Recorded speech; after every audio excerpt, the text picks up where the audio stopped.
नया पाने की चाहत में पुराना छूट जाता है, तुझे अपनाऊं तो मुझसे जमाना रूठ जाता है। मोहब्बत पढ़ने लिखने में बहुत आसान है, लेकिन मोहब्बत को निभाने में पसीना छूट जाता है। कि शहर फतेह करना, शहर जीतना बादशाहों का काम है, लेकिन लात मारना गधे का काम। लात तो हमको आपको भी मारी जा रही है ना पिछले कुछ वर्षों से। कभी महंगाई की लात पड़ रही है, कभी नोटबंदी की लात पड़ रही है, कभी जीएसटी की लात पड़ रही है, लेकिन हम हैं कि सोए हुए हैं। हम आवाज नहीं उठा रहे हैं, हम बोल नहीं रहे हैं। हम आप यहां भाषण कर रहे हैं, उनका पूरा एक आईटी सेल बैठा है। आपके कौन से बयान को कहां काट करके कहां पहुंचा दिया जाएगा आपको पता भी नहीं चलेगा। इस देश में तकरीबन 350 मिलियन लोग हैं जो फेसबुक यूज करते हैं, 450 मिलियन लोग हैं जो यूट्यूब यूज करते हैं, इंस्टाग्राम यूज करते हैं, और तकरीबन 563 मिलियन लोग हैं जो व्हाट्सएप यूज करते हैं।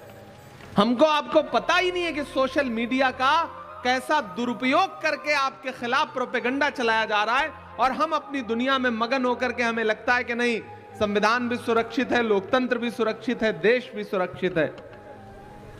उधर अमेरिका से हमारे बेटों को बेड़ी और हथकड़ी लगा करके देश में भेजा जा रहा है, और देश के प्रधानमंत्री नमस्ते ट्रंप का नारा लगा रहे हैं।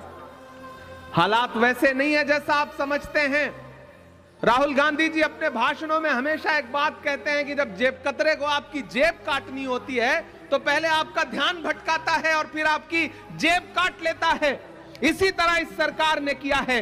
आपको धर्म की अफीम सुंघा करके, आपको नफरत की अफीम सुंघा करके, आपके आटा, चावल, दूध, दही, पनीर, छाछ, लस्सी, यहां तक कि कफन तक पर टैक्स लगा दिया है और आपको पता तक नहीं है।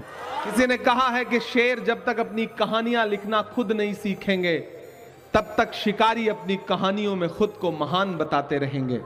महान बादशाह सिकंदर ने जब यूनान जीता ना, यूनान को जब फतेह किया तो जीत का जश्न मनाने के लिए शहर की सड़कों पर निकला, तो उसने देखा कि पूरा शहर तो जश्न मना रहा है, लेकिन एक फकीर आदमी सड़क के किनारे बेखबर होकर के सारे शोरगुल से चुपचाप सो रहा है।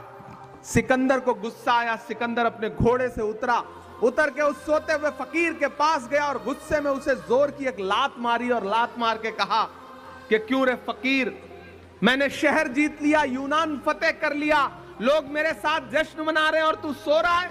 डॉक्टर बाबा साहब अंबेडकर ने कितने रातें जाग करके अपने खून पसीने से इस संविधान को लिखा था। वो संविधान जिसमें महात्मा गांधी के सिद्धांत हैं, वो संविधान जिसमें पंडित जवाहरलाल नेहरू के उसूल हैं, वो संविधान जिसमें मौलाना आजाद के सपने हैं, उस संविधान को कई दशकों तक भारतीय जनता पार्टी के आनुषंगिक संगठन उसका विरोध करते रहे, तिरंगे का विरोध करते रहे। लेकिन आज स्थिति यह है कि जब वो इक्तिदार पर आए हैं, सत्ता पर आए हैं, तो एन केन प्रकार उस संविधान को कमजोर करना चाहते हैं। नए नए बिल लाए जा रहे हैं पार्लियामेंट में, जनता के विरोध में सारे काम किए जा रहे हैं, और मैंडेट चूंकि उनके पास है। और इन दिनों लोकसभा चुनाव के बाद जो थोड़ा सा नरमी आई थी, हरियाणा और महाराष्ट्र 2 राज्य जीत गए, तो मनोबल इतना बढ़ गया है कि डॉक्टर बाबा साहब अंबेडकर के खिलाफ देश की संसद में ऐसी भाषा का इस्तेमाल कर रहे हैं जो अहंकार में डूबी हुई है।